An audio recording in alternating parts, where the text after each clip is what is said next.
Alors, le burn-out, c'est une maladie du spectre du stress. Le terme burn-out vient du verbe anglais to burn out, qui signifie se consumer.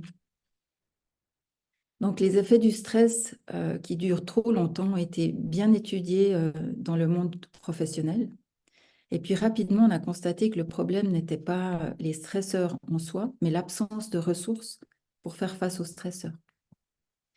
Donc, l'effet de ce déséquilibre entre stress et ressources, ça, on l'a appelé le burn-out en référence au fait d'être vidé, d'être consumé, comme brûlé de l'intérieur. Et ce terme est apparu vers les années 60. Et puis, il y a eu beaucoup d'études sur ces manifestations d'usure professionnelle. Et dans le champ de la parentalité, l'utilisation du terme burn-out est beaucoup plus récente. Des études ont d'abord été menées sur les parents qui avaient des enfants gravement malades. Puis les psychologues se sont intéressés aux parents d'enfants en bonne santé aussi. Et les recherches les plus récentes viennent de Belgique avec l'équipe d'Isabelle Roskam et de Moira Mikolášek. Elles sont toutes deux docteurs en sciences psychologiques et professeurs d'université. Puis elles ont initié un programme de recherche sur le burn-out parental. Elles ont mené plus d'une dizaine d'études sur plus de 18 000 parents. Puis elles mènent encore beaucoup d'études aujourd'hui. Et les résultats de leurs travaux ont été publiés dans des articles scientifiques et dans des livres. Alors, qu'est-ce que le burn-out parental? Donc, c'est une maladie du spectre du stress. Ce qui mène au burn-out, c'est l'accumulation du stress et l'absence de ressources pour compenser ce stress. Et il y a un caractère chronique et répétitif dans le burn-out. Les stresseurs reviennent et se répètent continuellement. Et du coup, l'épuisement s'installe dans le temps. On peut comparer ce processus à une longue addition. Le syndrome du burn-out parental repose sur 4 dimensions. Alors, le premier symptôme, c'est cette sensation d'épuisement physique et psychique. C'est un épuisement extrême qui se manifeste dans la parentalité. Le parent est vidé, il est à bout de ses forces. Et rien que de penser à ce qu'il a à faire dans la journée, il a vraiment ce sentiment d'épuisement. Il peut aussi déclencher des actes de panique par moment. Et ça n'est pas une fatigue qui va disparaître après quelques bonnes nuits de sommeil. C'est quelque chose de bien plus profond que ça. C'est comme si le réservoir était vide. Et puis le parent se met en mode un peu survie, en pilote automatique, des fois ils disent, juste pour assurer le quotidien. Et cet épuisement est vraiment lié au rôle de parent. Et dès qu'on sort du contexte parental, le parent retrouve de l'énergie. Le deuxième symptôme, c'est la distanciation émotionnelle vis-à-vis des enfants. Le parent désinvestit son rôle de parent, il se détache et il ressent de moins en moins d'émotions, d'empathie, de compassion pour ses enfants. Il n'arrive plus tellement à leur montrer de l'amour, à se connecter sur le plan émotionnel avec eux. Le parent est comme anesthésié en fait et il se protège. Le troisième symptôme, c'est la perte de plaisir. Ça découle de la distanciation émotionnelle. En fait, le parent n'a plus de plaisir à passer du temps avec ses enfants. Il y a une forme de saturation, de ras-le-bol. Et puis, il n'a plus du tout envie d'assumer ce rôle. Et en fait, tout ce qui touche à la parentalité est vécu comme une contrainte. Ensuite, on a le quatrième symptôme qui est l'effet de contraste entre le parent d'avant et celui qu'il est devenu. Le parent a pris conscience qu'il n'est plus le même parent qu'avant. Il ne se reconnaît plus, il pense qu'il n'est plus un bon père ou une bonne mère. Il a honte du parent qu'il est devenu.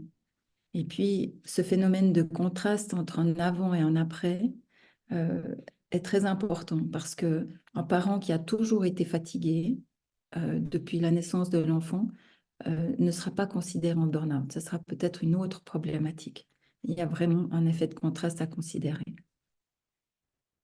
Et puis, bah voilà, ce sont des parents qui ont couru après une norme très exigeante, un standard parental très élevé. Et puis un jour, ben, ils s'effondrent.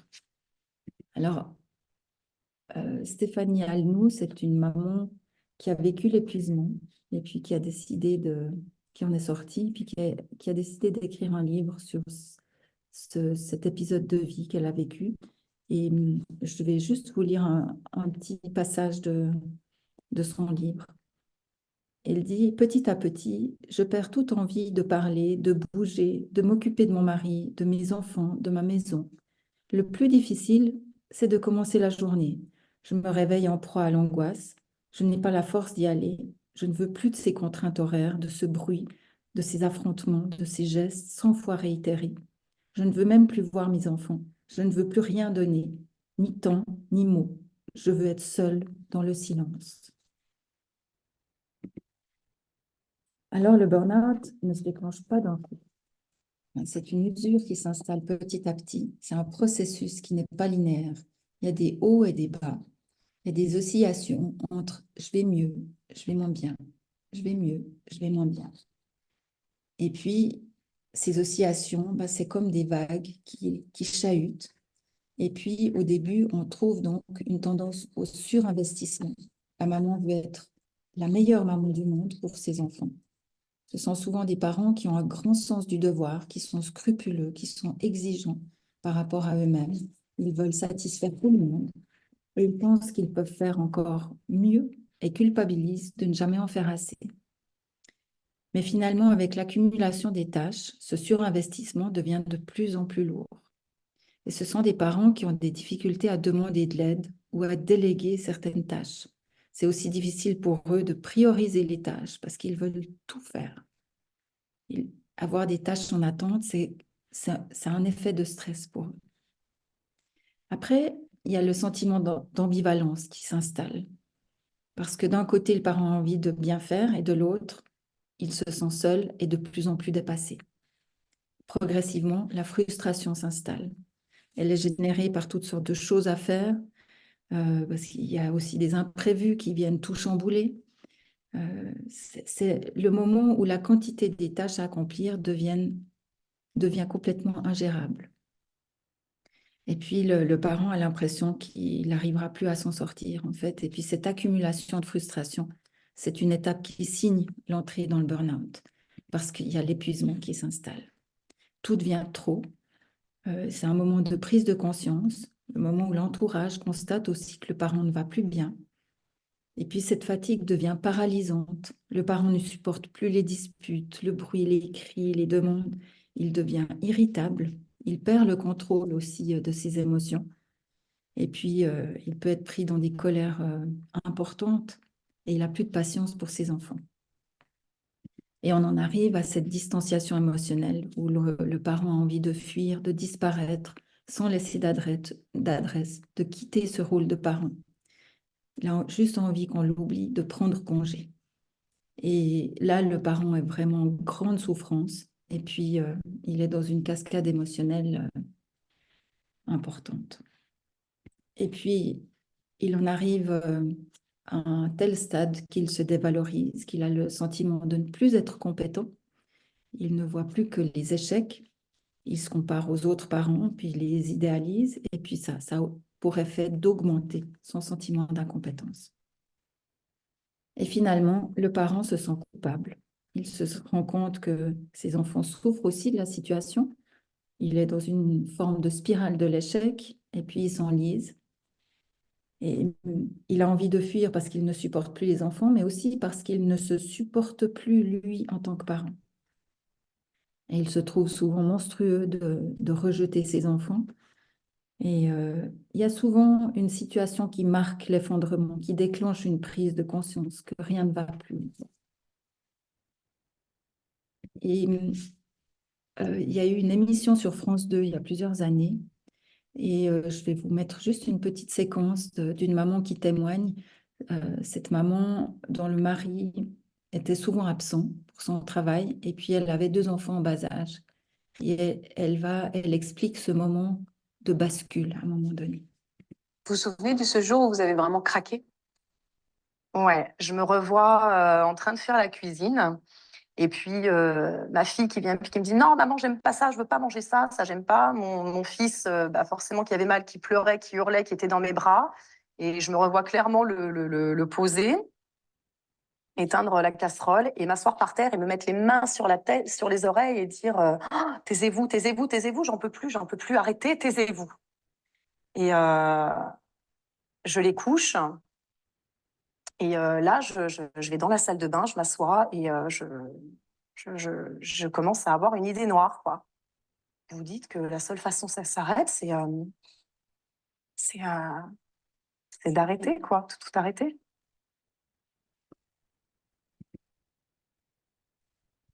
Voilà. Alors, tous les parents ici savent que le stress fait partie de la parentalité.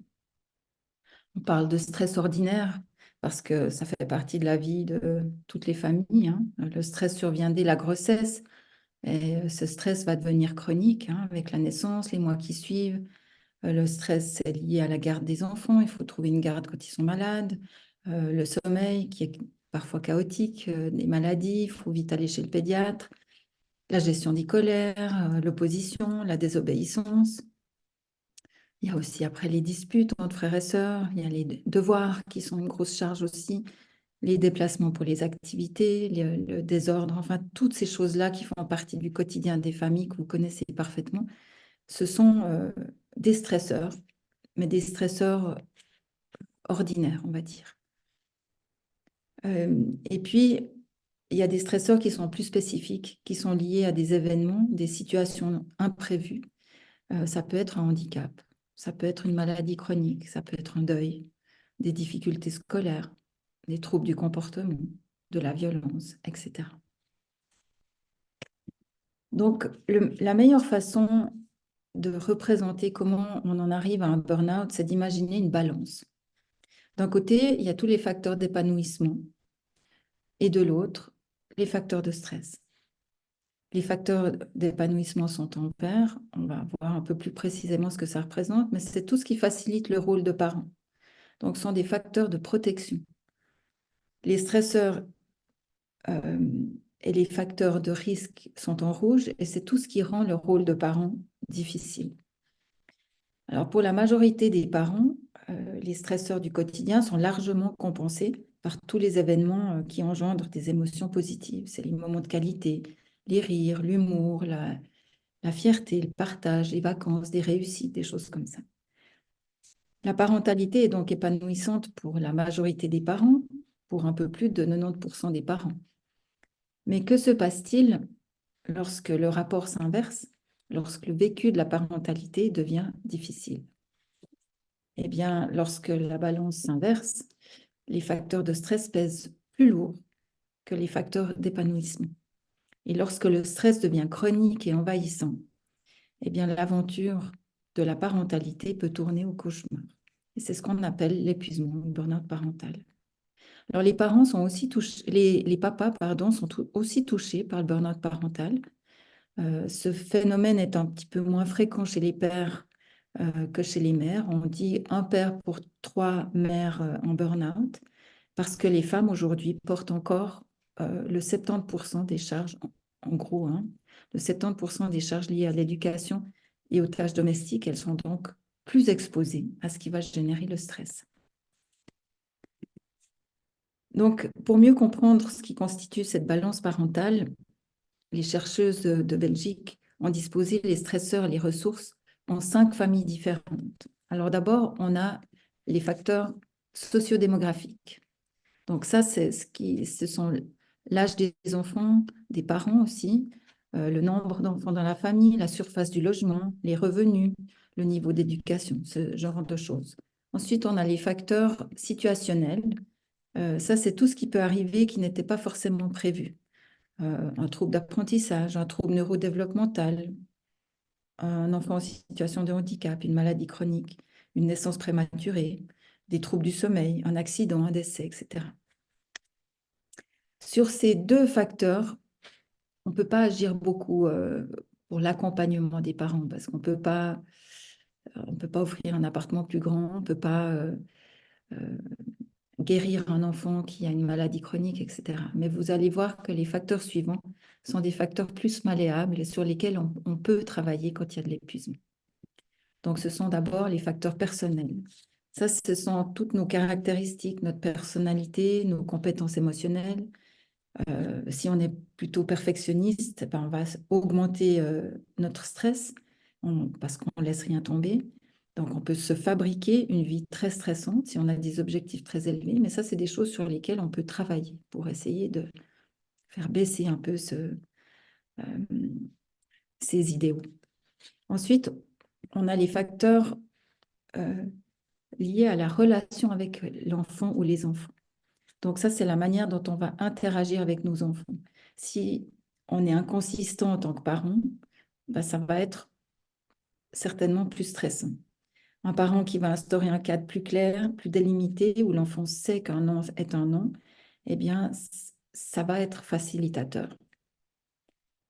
Donc, c'est la manière de gérer les comportements inappropriés, les conflits dans la fratrie. Tout ça peut être source de tension ou pas. Ensuite, on a les ressources familiales. Alors, ça, ce sont tous les aspects qui ont trait à la relation du couple et à la dynamique de la coparentalité.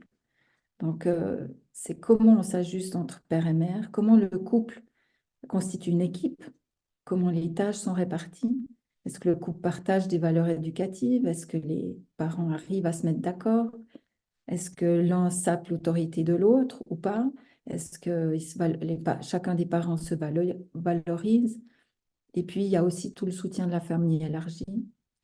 Donc, vous voyez que l'origine d'un burn-out est multifactorielle. Il y a vraiment plein de facteurs qui entrent en ligne de compte. Et un burn-out n'arrive jamais à cause d'un seul facteur de stress. C'est l'accumulation de plusieurs facteurs de stress qui va mener au burn-out. Alors, ces dames ont aussi fait des études sur l'hormone de stress et puis elles ont pu montrer que les parents en burn-out ont un niveau de cortisol 2 fois plus élevé que les parents contrôle. Donc, ça veut dire quand même que le niveau de stress et de souffrance est extrêmement important. Là, une petite citation d'Elisabeth, qui est maman de 2 enfants. Elle dit: « La première fois que votre bébé vous dit maman, c'est le plus beau jour de votre vie. Aujourd'hui, ce n'est plus un mot que je suis heureuse d'entendre. Maman, c'est devenu un mot de torture. » Alors, il y a une dimension culturelle. En fait, le burn-out, c'est universel, mais les études montrent que ce sont les pays occidentaux, individualistes, qui sont les plus touchés par le burn-out, parce que c'est quand même lié à cette activité parentale qui est très solitaire.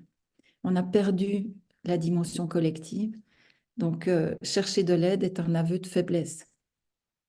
Et l'individualisme est aussi associé à des dimensions de compétition, de performance. Tout le monde ambitionne d'avoir des enfants meilleurs que les autres. Donc, il y a plus de pression dans nos sociétés. On trouve 3 sentiments dominants dans le burn-out.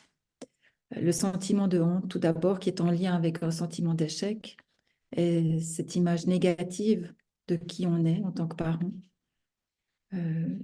Oser avouer que l'on ne supporte plus ses enfants alors qu'on a choisi de les faire, c'est quelque chose qui n'est pas très bien toléré socialement et puis ça génère de la honte. Il y a aussi un regard souvent jugeant de l'entourage qui va amplifier ce sentiment de honte. Il y a aussi un fort sentiment de solitude parce que beaucoup de parents sont persuadés d'être seuls à éprouver des angoisses et ils ont tendance à garder le silence parce que tous ces sentiments sont inavouables. Et ils ont un peu cette impression d'être seuls au monde, incompris et seuls dans leur souffrance. Et puis, il y a la culpabilité aussi, qui est un sentiment central, puisque le parent n'ose pas prendre du temps pour lui. Il culpabilise parce qu'il a la certitude de ne plus être un bon parent. Et puis, il se sent coupable d'être dans cet état-là et d'infliger tout ça à ses enfants et son conjoint ou sa conjointe. Il culpabilise de crier sur ses enfants, de perdre patience. Et puis, il finit par se considérer comme toxique. Ouais. Donc, les conséquences peuvent être plus ou moins graves pour le parent lui-même, pour son couple et pour ses enfants. Tout d'abord, les conséquences pour le parent lui-même. Eh bien, en général, sa santé peut se détériorer. Il va développer un état d'irritabilité, de nervosité, d'anxiété important.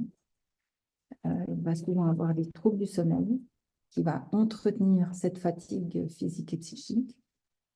Il peut développer des comportements d'addiction à la boisson, à l'écran. Il peut avoir des idées de fugue, cette envie de tout plaquer. Il peut aussi avoir des idées suicidaires. Et puis, le burn-out peut évoluer en dépression. Les conséquences pour le couple, eh bien, le couple est souvent en grand danger dans ces situations-là parce qu'il va y avoir plus de conflits, il va y avoir beaucoup d'incompréhension, de reproches mutuels, et puis ça peut aboutir à des séparations ou des idées ou des comportements adultères. Les conséquences pour l'enfant, eh bien, elles sont importantes aussi parce que le parent en burn-out va avoir des propos souvent sévères, des cris, des mots malheureux, des fessées peuvent peut-être partir. Le parent en arrive parfois à carrément maltraiter ses enfants. Il peut être aussi amené à être dans la négligence, de ne plus s'occuper correctement de son enfant. Donc, l'enfant va aussi avoir une augmentation de l'anxiété, il va peut-être somatiser, avoir des difficultés scolaires, des troubles du sommeil. Donc, le burn-out a un effet systémique sur la famille. D'où l'importance de prévenir et d'identifier cet épuisement le plus tôt possible avant qu'il engendre toute cette cascade de conséquences négatives. Alors là, c'était une émission sur France Inter, et puis je vous mets juste un petit bout aussi du témoignage d'une maman qui s'est retrouvée dans une situation d'épuisement. Vanessa, quand avez-vous ressenti que quelque chose n'allait pas avec vos enfants? Moi, ça a été quand même assez progressif parce que j'avais divorcé depuis déjà 3 ans et je m'occupais déjà toute seule de mes enfants.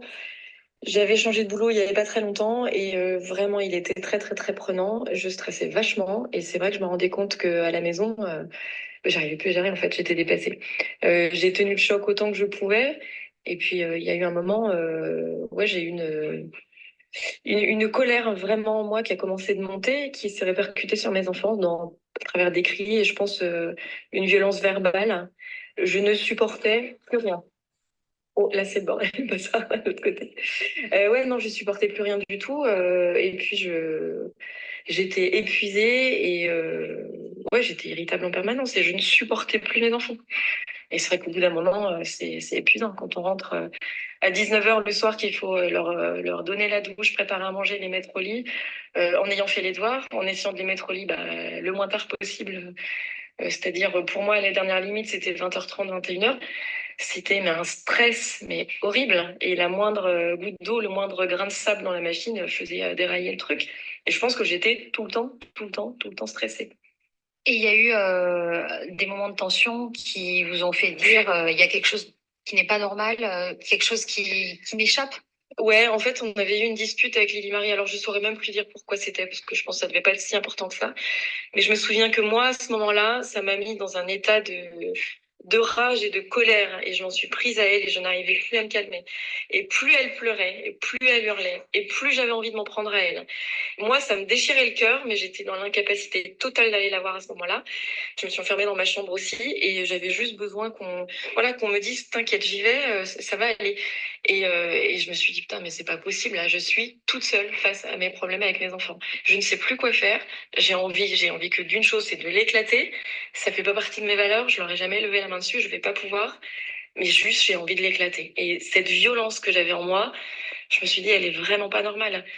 Et je me sentais tellement mauvaise mère en plus d'éprouver ça. Quand j'ai pris cette conscience-là que j'avais envie de la fracasser, il n'y a pas d'autre mot, je me suis dit non, là, pas 2 fois, ça va pas être possible. J'ai vraiment, vraiment, vraiment besoin d'aide. Voilà, alors comment faire la différence entre le burn-out parental, professionnel, la dépression postpartum? Enfin, ce sont des troubles considérés comme proches et il n'est pas toujours facile de les différencier. Et ce n'est pas parce qu'on est en burn-out parental qu'on est en dépression. Donc, la différence majeure, c'est que le burn-out est un trouble qui est contextualisé. Les symptômes vont se manifester dans un contexte particulier, en fait. Dans le burn-out professionnel, l'épuisement est lié au stress et au manque de ressources dans le contexte du travail, mais la famille reste un lieu ressourçant. Dans le burn-out parental, c'est l'inverse. L'épuisement est lié au stress et l'absence de ressources suffisantes, mais dans le contexte parental. Et on a tendance à rester de plus en plus tard au travail et on espère que les enfants soient couchés lorsque l'on rentre. C'est le lieu de travail qui va être le lieu de ressources. Dans le burn-out professionnel, il y a toujours une porte de sortie. On peut démissionner, on peut changer de travail, on peut refaire des études, on peut se mettre au chômage, on peut arrêter de travailler. Voilà, il y a toujours plusieurs portes de sortie. Par contre, dans le burn-out parental, il n'y a aucune porte de sortie. On ne peut pas démissionner, on ne peut pas avoir un certificat médical, on ne peut pas prendre congé de ses enfants. Donc, ça c'est une différence quand même majeure. Et puis dans la dépression, les troubles de l'humeur sont présents quelles que soient les sphères de la vie. Il y a une perte d'intérêt, de plaisir dans presque toutes les activités de la vie quotidienne. Et puis la dépression postpartum, ce sont les mêmes symptômes que la dépression, mais qui apparaissent chez les mamans suite à la naissance de l'enfant, dans les semaines ou mois qui viennent. Et un burn-out bien installé peut parfois se transformer en dépression. Alors, l'épuisement parental, ça peut arriver à tout le monde, hein. Ce n'est pas réservé à une catégorie de parents. Les histoires de parentalité sont toutes uniques et singulières. Et le burn-out parental peut toucher les papas, les mamans, de tous les milieux socio-économiques, de toutes les régions, quel que soit le niveau d'études, quelle que soit la composition de la famille. Donc, on peut être en burn-out avec un seul enfant ou avec plusieurs enfants, quel que soit leur âge, quelle que soit leur difficulté. Et puis, chaque burn-out parental a son histoire. Ce qui est présent dans la balance parentale est spécifique à chaque parent. Ce n'est pas le nombre de stresseurs ou de ressources qui va décider du niveau d'épuisement. Chaque facteur a un poids un peu différent d'une personne à l'autre. Et puis, c'est un peu lié aussi à l'histoire de chacun. Par exemple, un parent qui a eu une enfance difficile peut se promettre d'être le meilleur parent du monde, hein, pour réparer ses blessures. Et puis, son enfant peut agir un peu comme un miroir de sa propre enfance. Et ça peut générer de la souffrance et de l'épuisement à vouloir lutter contre son passé qui est traumatique. Donc, voilà, un parent, selon son histoire, ça va engendrer des choses différentes. Les facteurs de risque, j'en ai listé quelques-uns comme ça. Donc, on trouve le perfectionnisme, souvent l'oubli de soi, parce que les parents, oui, pensent toujours aux autres et oublient de penser à eux-mêmes. Ils sont souvent dans l'auto-jugement, la difficulté à déléguer parce qu'ils veulent tout maîtriser, tout contrôler. Ils ont souvent un idéal parental élevé. Il y a souvent de la solitude, de l'isolement, une instabilité émotionnelle, une coparentalité mal ajustée. Il peut y avoir une dette de sommeil parce que le petit dort mal, un manque de consistance éducative, une image de soi altérée, de l'hypersensibilité. Avec un enfant de tempérament difficile, c'est aussi un facteur de stress. Et puis, les troubles pédopsychiatriques, handicap ou maladies sont des facteurs de risque aussi. Et puis, si on considère les comportements tyranniques et l'épuisement, eh bien, je pense qu'il y a aussi certains facteurs qui nous mènent à l'épuisement avec ces enfants-là. Eh bien, le stress, de nouveau, lié aux escalades de violence, les tensions, les conflits qui sont chroniques avec l'enfant, l'hyperaccommodation et puis l'oubli de soi, de nouveau, une perte de liberté personnelle parce qu'on est toujours en train de surcompenser les difficultés de l'enfant, donc on s'oublie de nouveau. On a une difficulté à déléguer parce qu'on se dit que vu que notre enfant est colérique, on n'ose pas le confier à d'autres personnes. Il y a une perte de repères éducatifs, un ancrage instable. Nos enfants nous emmènent dans des cercles vicieux et une instabilité. Il y a le sentiment d'incompétence, une instabilité émotionnelle, l'image de soi altérée aussi.